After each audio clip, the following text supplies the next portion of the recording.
Vamos a hablar ahora sobre las ordenanzas de la iglesia. Aquí habla solamente dos, pero ya hablaremos del tercero, que es, ya, tres ordenanzas tenemos. Pero bautismos, cena del Señor y dedicación de niños.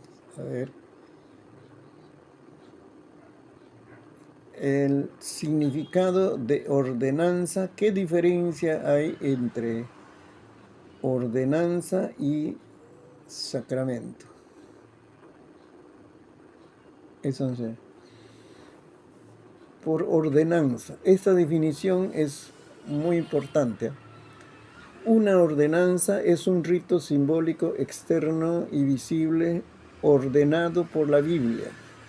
También puede ser ordenado por Cristo, por Dios, para que sea practicado por la iglesia. Y esa ordenanza expresa una verdad central de la fe cristiana. Y lo hacemos como una conmemoración o recuerdo de algún acontecimiento histórico precioso de gran significado. Conmemoración. Entonces, es una orden. Entonces, eso es lo que resalta. Y la ordenanza es una orden y la iglesia obedece, pero también es una conmemoración, una conmemoración de algún acontecimiento histórico de gran significado. Entonces aquí estamos viendo que el énfasis está en, hay una orden y hay que hacerlo, ¿ves? Pero el sacramento, ¿qué es un sacramento? Un sacramento es algo presentado a los sentidos, claro, nuestros sentidos van a captar lo que es material, el oído, el ojo, el gusto, las manos, van a percibir lo material. Dice, que tiene el poder por institución divina, no solo de significar, sino también de transmitir la gracia eficazmente. Este es el problema, pues. Cuando habla ya de transmitir la gracia, si lo ponemos de otro color, transmitir la gracia. Esta es una definición del Concilio Católico Romano de Trento, 1551. Una ordenanza difiere entonces de un sacramento en que se lleva a cabo no para obtener gracia, sino porque el que la observa ya ha obtenido esa gracia. Es decir, el que celebra estas ordenanzas, el bautismo, Santa Cena, presentación de niños, ya es salvo. No realiza estas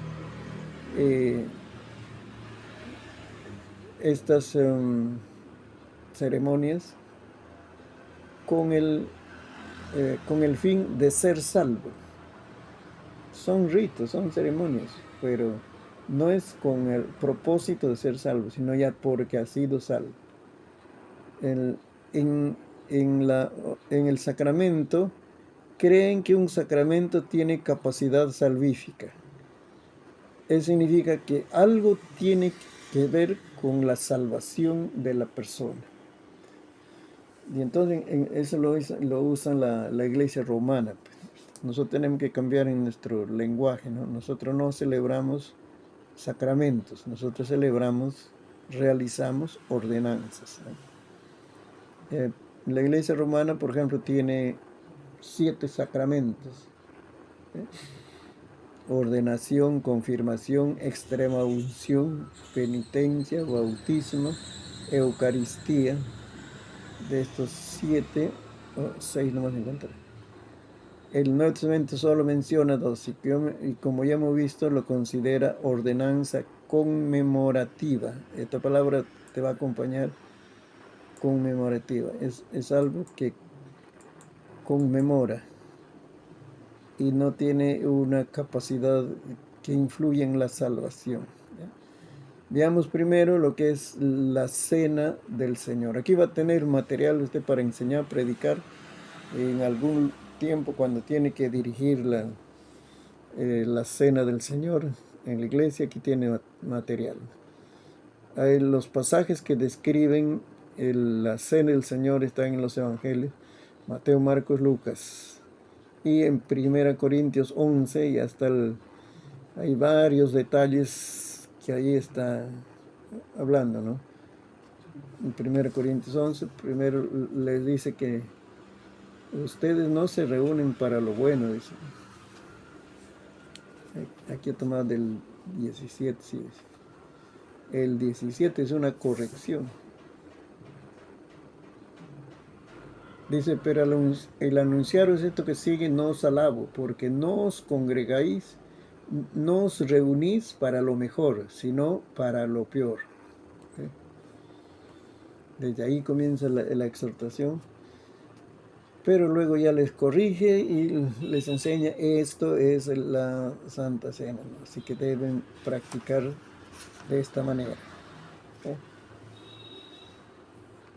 En los nombres de la Cena del Señor, usando el lenguaje griego, Eucharistis tiene que ver con acción de gracias.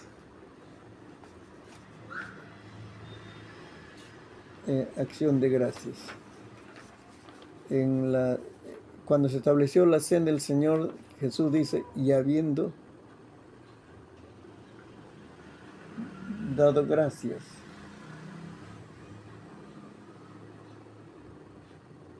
Y habiendo dado gracias, lo partió y dijo. Entonces, lo que resalta es acción de gracias. Eulogia es un nombre, no de damas, pero ¿qué significa? Bendición. Es decir, la copa de bendición, dice, ¿no? Que es una bendición para los que participan.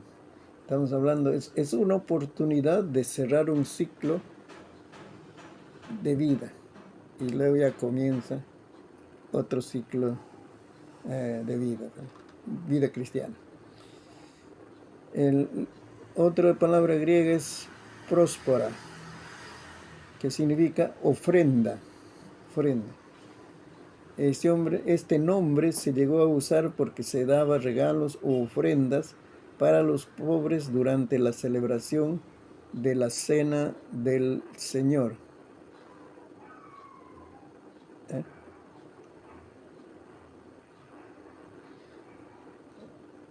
Que era una oportunidad, ¿no? Era una oportunidad de hacer una ofrenda para las necesidades de los hermanos, pueden ser, o vecinos, amigos, de cosas materiales. Por eso es que se relacionó con la cena del Señor esta ofrenda. Y la comunión ya es otro nombre también se llama. Este nombre se deriva de la comunión de la sangre de Cristo. Los que participan están fortaleciendo esa amistad, esa comunión entre ellos. Eso es lo bueno.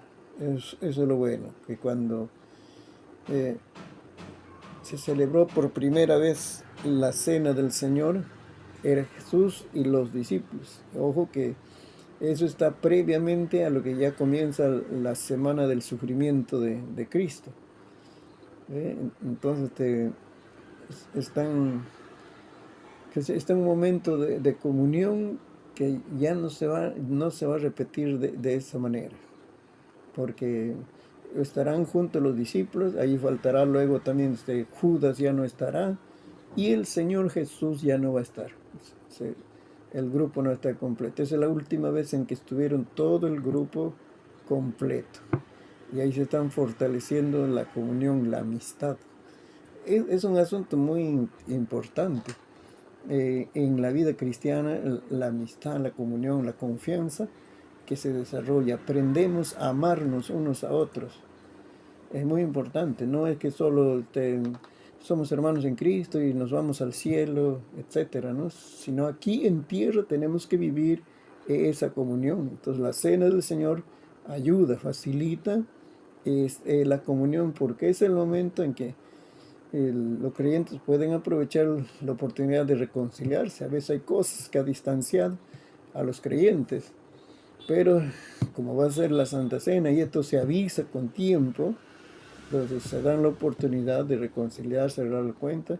Y al último, también en el mismo día de la cena, también se le da un tiempo en que pueden reconciliarse unos al otro. ¿Ves? Fortalece la comunión. Ese nombre expresa, ¿no? La palabra comunión expresa algo bueno, significativo de la cena del Señor. Luego el partimiento de pan también se le da este nombre, donde algunos piensan que se refiere a la cena del Señor. Los primeros cristianos también dice estaban en comunión y también en el partimiento del pan. Algunos dicen que solamente era que comían juntos, algún lonche, alguna cena, algo así. Pero como habían tantos, no se podía celebrar la cena del Señor sin multitudinaria. Pues. Son 3.120 bautizados, llenos del Espíritu Santo. Celebra una cena, Santa Cena, para 3.120. Y más lo que estaba convirtiéndose, entonces, lo que da a entender que a los líderes de esas células, encargados ahí de grupos pequeños, le dieron la autorización de celebrar la cena del Señor, aunque habría una comida antes, ¿no? Pero celebraban esta ordenanza. Eso da a entender. ¿Sí? Muchos escritores, estudiosos de la Biblia, expresan eso. Entonces, por eso se llamó el partimiento del pan. Ahora, aquí hay 3 puntos de vista respecto a la cena del Señor. Usted va a ver con qué criterio nosotros celebramos la cena del Señor. Como transubstanciación, como consubstanciación o como conmemoración. Estas dos tienen que ver. Uno está bien lejos de la doctrina, otro está un poco torcido, pero el correcto es la conmemoración. La transubstanciación en la doctrina de la Iglesia romana enseña que el pan y el vino se convierten en la sangre y el cuerpo de Cristo. Eso no es la enseñanza de que se convierten. Cuando son consagrados o cuando el sacerdote ora, algunos piensan que ora o reza, entonces se convierte. Y de ahí que en el momento de la entrega de la hostia, porque eso es lo que entregan, dicen que el cuerpo de Cristo, dicen, el cuerpo de Cristo. Pero eso no sucede. Es que esta doctrina está inventada para poder sostener otra doctrina, que la salvación está en la Iglesia Católica Romana. Entonces ahí está recibiendo siempre la Eucaristía, como lo llamaban. Y entonces en cada misa Cristo viene. Estás participando del cuerpo y la sangre de Cristo, que se manifiesta Cristo en la misa. Es toda una doctrina, y por eso entonces cuando te sales de aquí vas a salir excomulgado, y entonces en otras iglesias no hay salvación. ¿Ves? Entonces, ¿dónde está para ellos la salvación? En la iglesia, ya no está en Cristo. Y la iglesia es un cuerpo de personas que tienen limitaciones humanas. Entonces Eso se ha inventado. Entonces la transustanciación, ¿qué significa? Que se convierte el pan y el fruto de la vid, el zumo de la vid, que se dice el vino, se convierte en el cuerpo y la sangre de Jesucristo. Y por eso entonces decían, cuando los de afuera atacaban a la iglesia, estos son caníbales, dicen. Ahí están hablando de comer la sangre, el cuerpo de Cristo. Estos son caníbales, esos cristianos. Pero estaban hablando de este tema. Y la consubstanciación, eso ya después de la Reforma, se quedó un poco de la iglesia romana, ¿no? ¿Cómo es? Aunque el pan y el vino no cambian, no se convierten, dice. El pan y el vino no se convierten en la sangre y el cuerpo de Cristo. Pero dice, la presencia del cuerpo de Cristo está, de todos modos, está en ambos elementos. Están con y bajo ambos elementos. Eso están. Dicen, no se convierten, pero están. Es otra manera liviana para decir. Pero está incluido la transubstanciación. Por eso no es correcto esto. Nosotros celebramos la cena del Señor como conmemoración, es la palabra. Esta doctrina enseña que el pan y el vino son solo símbolos.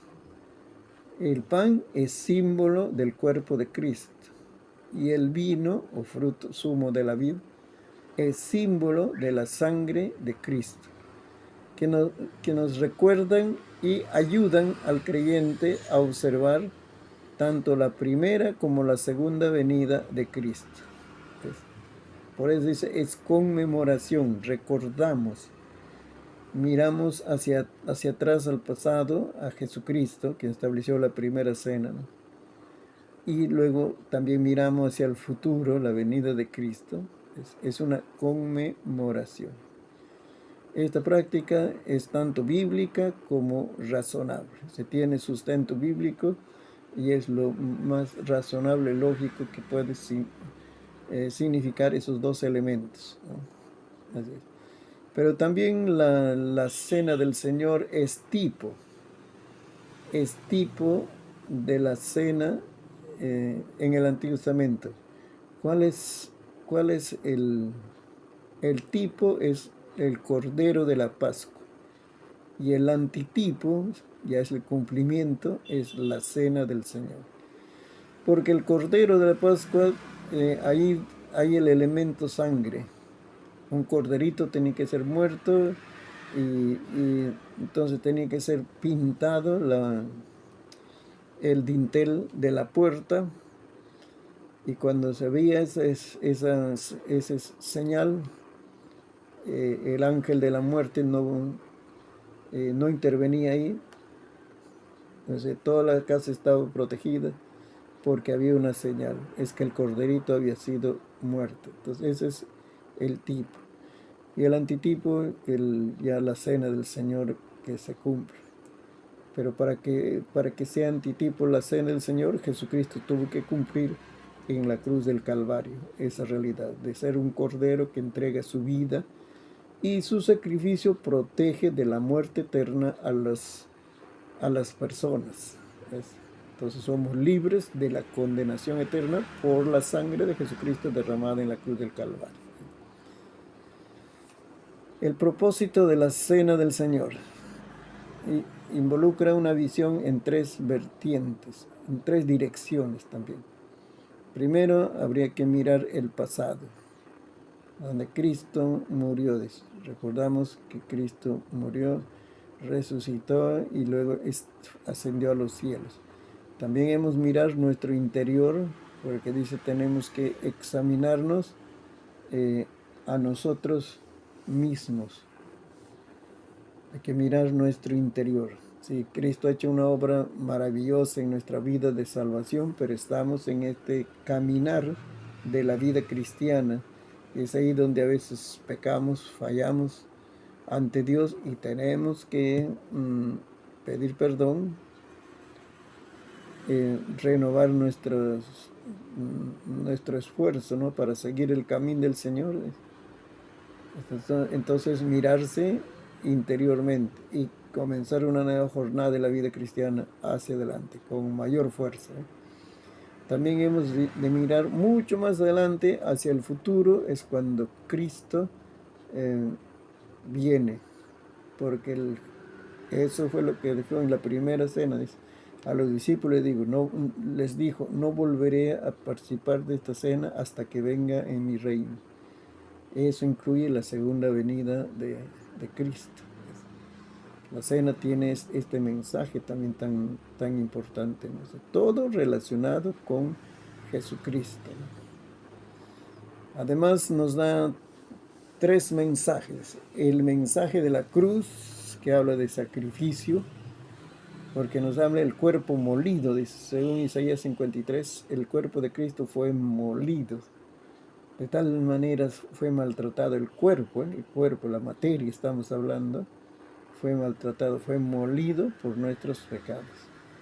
El mensaje de la conciencia está hablando de mantener esa conciencia limpia y pura. Pero si hay algo que el Señor nos recuerda que debemos arreglar, entonces es momento de arreglar delante de Dios. Y el mensaje de la corona o recompensa son las bendiciones que habrá después de avanzar en esta jornada en la vida cristiana. Entonces, Dios está siempre atento a sus hijos cuando toman pasos decisivos. Ahí está para darles su fortaleza, los recursos necesarios.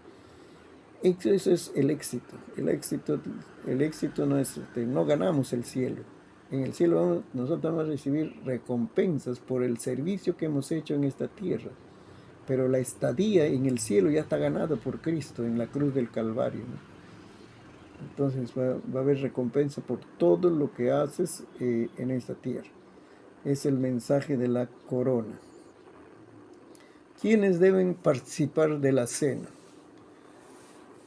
En nosotros está establecido que solo los creyentes bautizados en agua. Debemos añadir que no son los niños, sino solo los creyentes bautizados en agua y que están conscientes de que están a cuenta con Dios y con sus prójimos, sus hermanos, sus familiares, y pueden participar de la cena del Señor. Y por eso hay un tiempo cuando se anuncia tal fecha va a ser la cena del Señor. Nosotros lo hacemos acompañado de ayuno siempre. Si hay algunas cosas que arreglar y necesitan la ayuda del pastor, pueden solicitar ahí un momento de consejería, hablar algunos asuntos ahí para arreglar su vida delante de Dios y estar listo para el día de la cena. No espere todo el último día, pastor, pero antes tengo que conversar con usted. No esperes, porque eso se anuncia, siempre se anuncia qué día va a haber la cena. A veces 15 días antes, o a veces ya está en el calendario del año, ya están las fechas, cuándo va a celebrarse la cena del Señor. Las condiciones para participar de la cena del Señor. Dice, se prohíbe a los que participan de la mesa de los demonios, es decir, inconversos. A ver,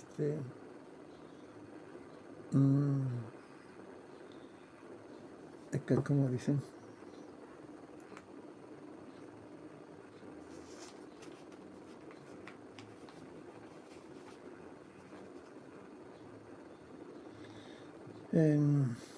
Oh, 10:20, no está la cita bíblica, pero 1 Corintios 10:20 dice, antes bien digo, que los gentiles sacrifican, así dicen, que los gentiles sacrifican, a los demonios los sacrifican, y no a Dios. Y no quiero que vosotros os hagáis partícipes con ellos. Está hablando de la idolatría. Por eso dice más adelante, o antes mejor, 16, La copa de bendición que bendecimos, ¿no es la comunión de la sangre de Cristo? El pan que partimos, ¿no es la comunión del cuerpo de Cristo? Siendo un solo pan, nosotros con ser muchos somos un cuerpo y todos participamos de aquel mismo pan.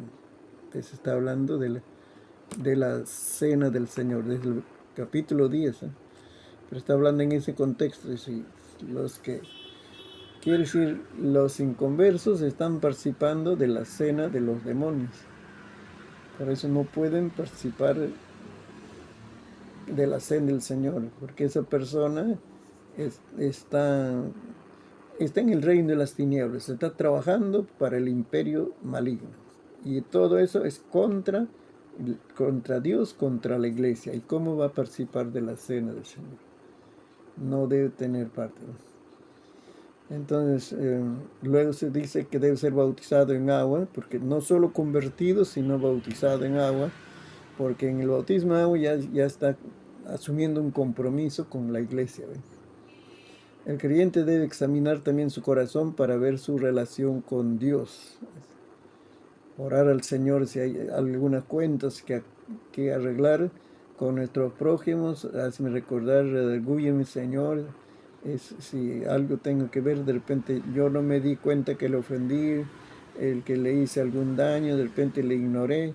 Señor, ayúdame porque quiero estar en paz con mis hermanos, con mis prójimos, mis familiares.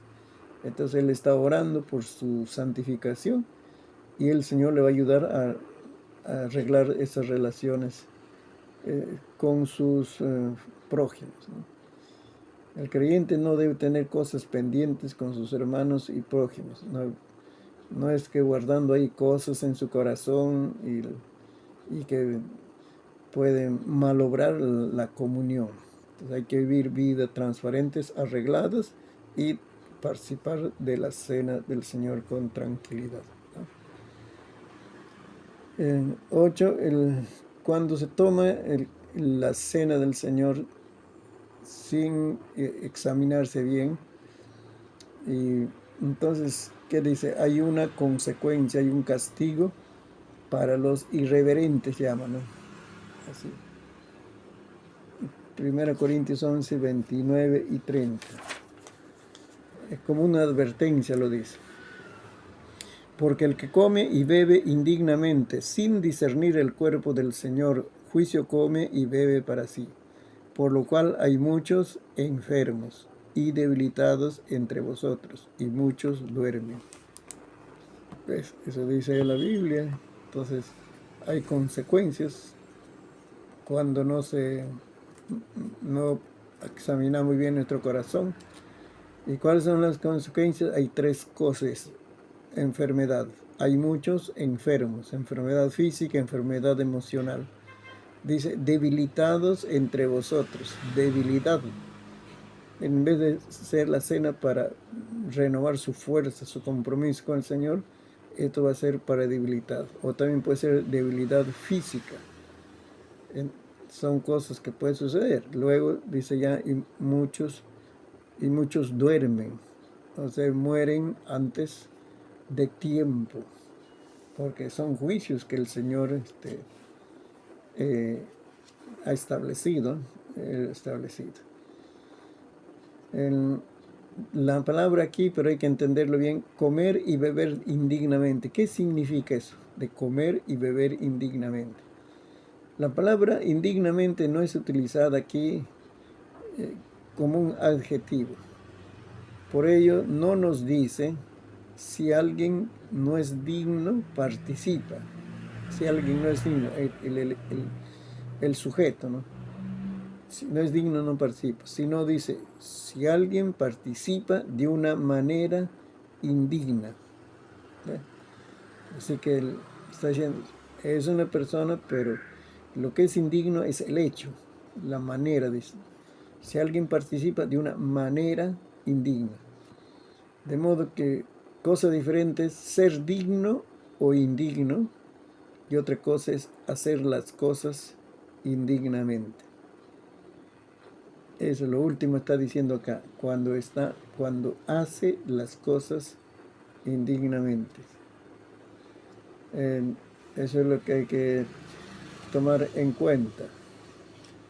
La situación está que en verdad nadie puede ser digno, es decir, aprobar el examen moral de Dios con 100 o con 20 sería en Perú, así, excelente, porque todos pecamos. Pero lo que el Señor requiere es que tengamos cuentas claras, arreglar nuestras cuentas con Dios, arreglar nuestras cuentas con nuestros prójimos, cuentas claras, no encubiertas, no secretas, no que van a decir actuando con segunda intención. Bonita palabra, acercamiento, amistad, todo le brinda, pero hay una intención de hacerle daño físicamente, económicamente, moralmente, o desprestigiarlo en otros ambientes. Entonces, eso ya tiene un corazón inclinado hacia la maldad. Entonces, no debe haber así esas cosas escondidas, sino todo debe ser transparente. Eso es lo que se requiere. El juicio puede manifestarse en diversas enfermedades físicas. El juicio puede manifestarse en muerte física, por eso usa la palabra dormir, morir físicamente. La razón de esta advertencia es que los corintios habían procedido irreverentemente en la cena del Señor, de modo que antes de la cena del Señor realizaban una cena de comunión, ahí donde compartían verdaderamente una comida, ¿no? Pero por la diferencia económica nos dice que los ricos avergonzaban a los pobres, trayendo comida muy cara, ¿no? Y sobre todo que no compartían con los pobres. Y otros hasta se excedían en las bebidas, y así participaban de la cena del Señor. Pablo corrige todas estas situaciones en su carta a los Corintios. Así que ahí había dos cosas.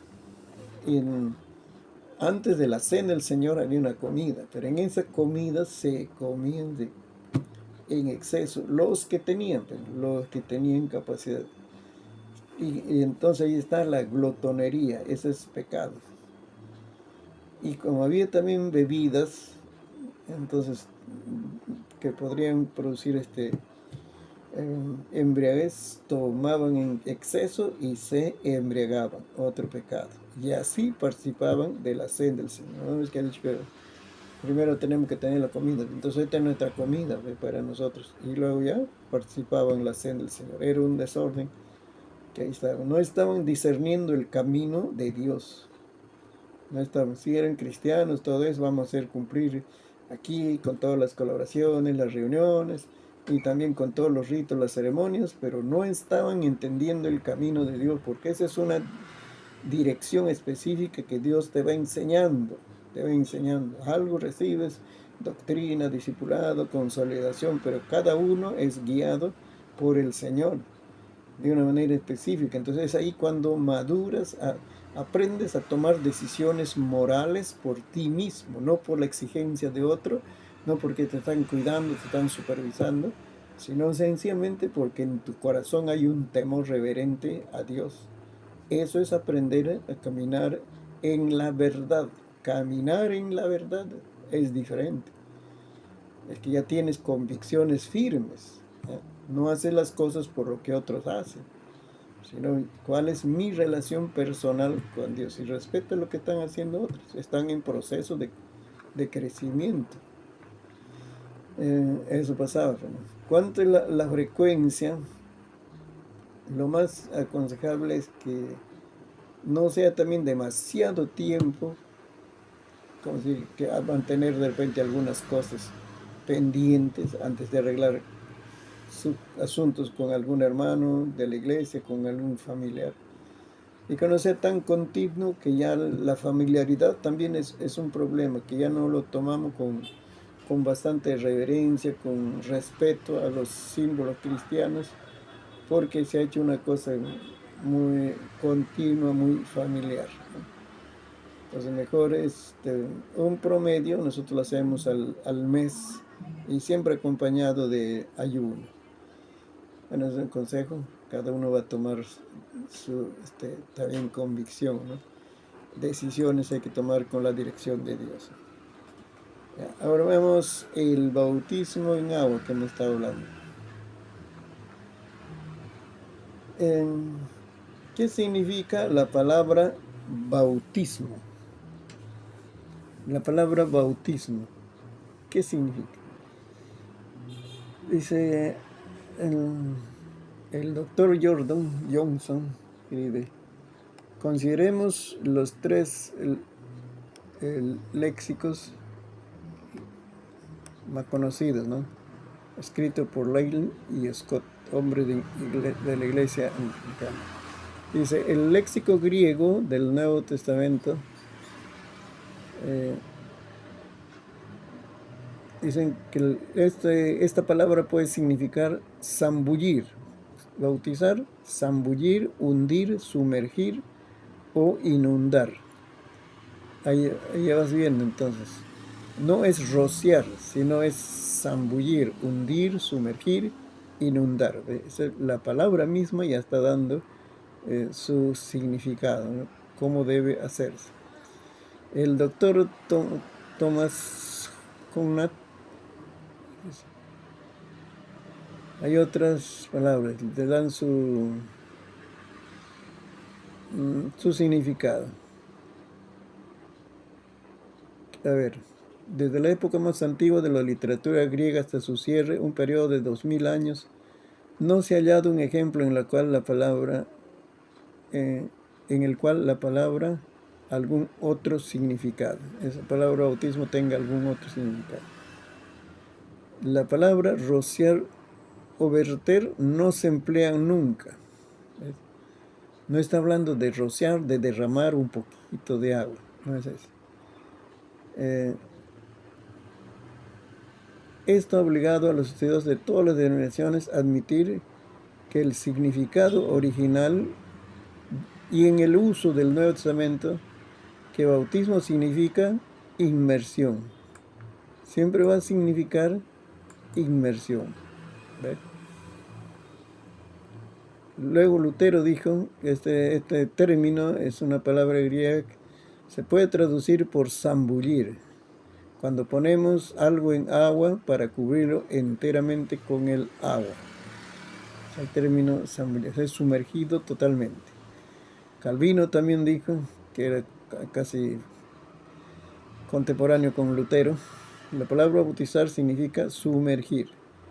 Y el rito de la inmersión fue observado por la iglesia antigua.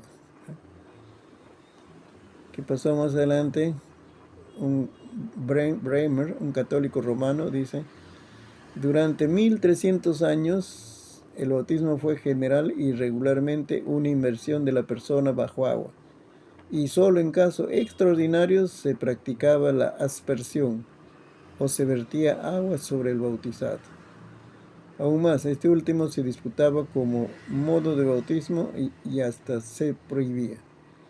Se puede hacer mención de otros hombres que esto basta para mostrar la aceptación universal del significado de la palabra bautismo. Pero entonces nos preguntamos cómo y cuándo se convirtió la aspersión en una manera de bautizar. Porque tiene que haber un origen de cuándo se comenzó, porque en la iglesia romana se bautiza por aspersión y a los niños, ¿no? Esta manera surgió porque la gente llegó a pensar que había algo mágico en el bautismo que daba salvación al receptor. Ahí está el problema.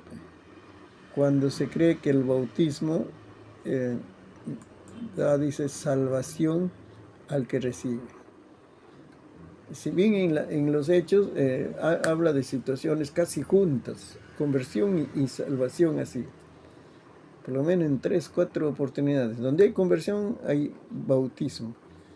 Pero se está hablando de dos momentos. Es decir, una cosa es recibir la salvación, otra cosa es recibir o participar del bautismo en agua. Pero él estaba tan cerca. Por ejemplo, en Hechos 2, el día de Pentecostés, en un solo versículo habla, se añadieron aquel día, dice, a la iglesia fueron bautizados. En un solo versículo, ¿no? Y habiendo tanto libro espacio para escribir. Así que por eso no se puede aceptar que el bautismo puede dar salvación, o sea, tiene que influir también en la salvación. Pero cuando sucedió, dice, este concepto no puede ser apoyado por las escrituras, pero si fuera cierto, la persona que muriera sin el bautismo estaría perdida, ¿no? Ciertamente. Si el bautismo da salvación, entonces el que no se bautiza no es salvo, por mucho que ha sido creyente, iba a las reuniones, etcétera, colaboraba, todo eso, pero como no pasó por el bautismo, entonces no es salvo. O una persona enferma o malherida no podría ser sumergida por su condición específica, física, pero podría morirse. Si el bautismo fuera necesario para la salvación, estaría perdida. Por lo tanto, se comenzó a practicar la aspersión. ¿Ve? Eso de echar un poquito de agua. El primer caso del uso de aspersión fue alrededor de 250 cuando Novaciano yacía enfermo en su lecho y pensar que iba a morir. Se hizo verter agua encima en la cama como un acto de bautismo. No fue hasta 1311 después de Cristo que la Iglesia Católica permitió la aspersión o la inmersión como modos aceptables de bautismo. En el Concilio de Ravenna, en 1644, la Iglesia Anglicana adoptó la aspersión por voto del Parlamento. Ellos están participando. El año anterior, la Asamblea Eclesiástica votó sobre el asunto y lo recomendó al Parlamento. El costo de 25 a 24 a favor de la aspersión. Una iglesia nuevo testamentaria puede hacer tal concesión al capricho humano. Entonces ahí ve cómo es que llegó a ser una práctica el bautismo por aspersión, por una situación incidental particular, ¿no? Donde alguien que estaba enfermo no podía bautizarse, llevarlo hasta el lugar del bautismo. Yo también después por asuntos de salud, todo, entonces yo solamente lo hago por aspersión. Pero luego aquí va a presentar los diferentes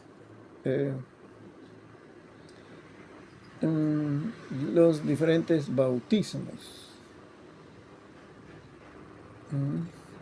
Vamos a avanzar un poco y ya estamos a las 8, vamos a descansar. Un poquito de este. Había lo que se llama el bautismo de sufrimiento por causa del pecado. Es lo que pasó Cristo en el Calvario. Él dijo, de un bautismo tengo que ser bautizado. Y cómo me angustio, dice, que se cumpla ya pronto. Es el bautismo de sufrimiento. Luego, el bautismo del Espíritu Santo, esta es nuestra doctrina. Nosotros creemos así, que en el día de Pentecostés, como cumplimiento de una profecía de Joel 2:28, ahí sucedió el bautismo del Espíritu Santo. O sea, el Señor Jesús les promete en Hechos 1:5, pero cuando Pedro explica, usa la profecía de Joel 2:28, el Antiguo Testamento agarra. Se cumple entonces. Ellos recibieron el bautismo del Espíritu Santo, fueron llenos del Espíritu también. No significa que es igual. El bautismo y llenura son dos cosas diferentes, pero en ellos sucedió así, que fueron bautizados y fueron llenos del Espíritu Santo. Así que tiene un doble significado. Este acontecimiento de Hechos 2 tiene un doble significado. Un cumplimiento dispensacional, porque estaba anunciado que el Espíritu Santo se derramaría sobre personas y de ahí se quedaba en la iglesia como ayudador, como la persona encargada para estar al lado de los creyentes mientras estaban en esta tierra. Es un cumplimiento dispensacional. pero también es un revestimiento de poder para servicio, como una experiencia posterior a la conversión. Entonces el bautismo del Espíritu Santo que te capacita para el ministerio, para cosas de mucho conflicto espiritual. Se necesita el bautismo del Espíritu. Más tarde se repitió en Jerusalén, en Hechos 4:31, cuando oraron, el lugar en que estaban congregados tembló. O sea, la presencia del Señor no solo en las personas, ¿no?, en la experiencia de poder, de seguridad, sí, sino que en el lugar donde estaba en la casa tembló ante la presencia de Dios. Luego en Samaria también Felipe hizo una campaña y estaba levantando ya la iglesia, pero los apóstoles Pedro y Juan fueron allá a visitarlos, les dieron palabra, lo ministraron y recibieron el bautismo del Espíritu Santo. En Damasco, ¿quién recibió? Nuestro hermano Pablo. Es una persona estratégica que fue para el avance del Evangelio. Ahí recibió el bautismo del Espíritu Santo con la señal de hablar en nuevas lenguas, porque más tarde va a decir en Corintios: yo hablo en lenguas más que todos vosotros, porque oraba bastante, ¿no? Luego en Hechos 10 y 11, otra situación también, donde el bautismo, la familia de Cornelio recibió esa experiencia. Ahí había lenguas, nuevas lenguas y profecía. Más tarde encontramos en Éfeso los 12 discípulos que el apóstol Pablo estaba formándoles ahí. Tenían cierta confusión doctrinal, había varias cosas que ayudar a los discípulos, pero luego oró sobre ellos y fueron llenos del Espíritu Santo. Se repite entonces esta experiencia del bautismo del Espíritu Santo. Bien, hasta aquí, a ver, vamos a dejarlo y un descanso y continuamos en unos minutos.